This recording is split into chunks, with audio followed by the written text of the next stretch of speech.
For months, we've been telling you about how the Ukraine-Russia war triggered an energy crisis and its impact across Europe, especially in Germany.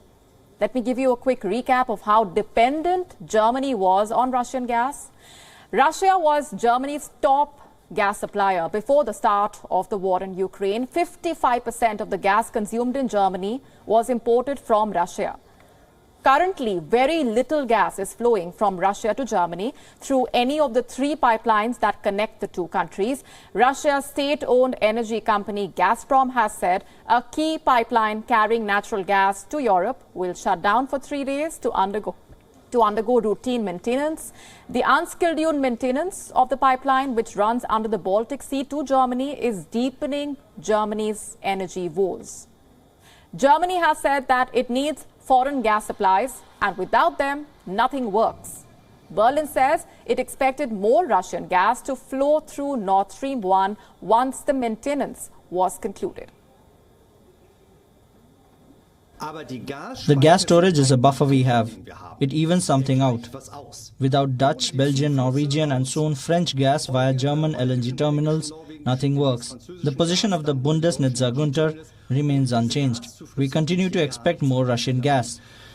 As you know, the Russian president announced a maintenance gestures for August 31st. We will see what the consequences of this maintenance will be.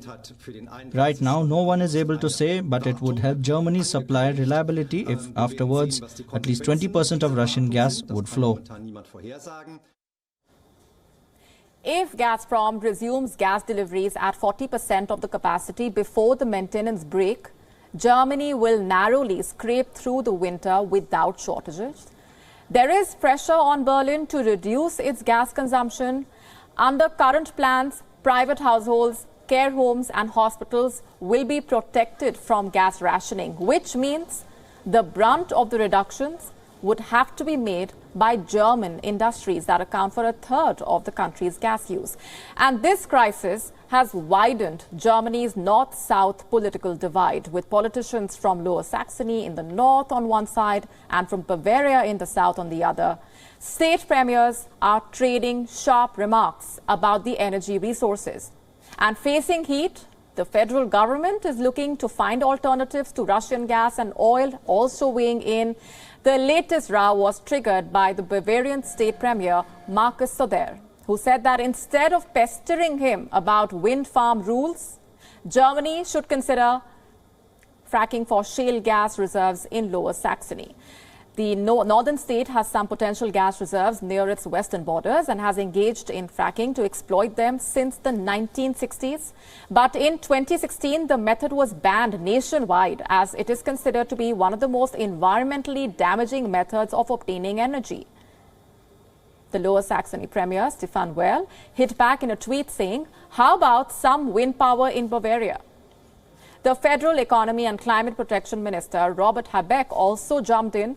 The Green Party leader criticized the Bavarian policy, blaming Bavaria for Germany's potential energy shortages this winter. He said the southeastern region failed to diversify its renewable energy resources and focused too much on solar energy.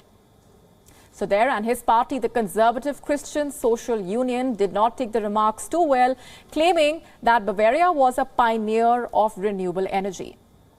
What Germany planned for its energy transition was once fairly clear: to compensate the southern states for the loss of nuclear and coal power. Germany was to build more power lines linking northern and southern power grids, but Bavaria opposed the new power lines. The people of the state saw it as an intervention to their natural environment and thought they could produce enough energy in the state. So for the German Chancellor, Olaf Scholz, the trouble is only mounting. Not only does he have a looming energy crisis to deal with this winter, he also could struggle to contain this domestic divide over the crisis.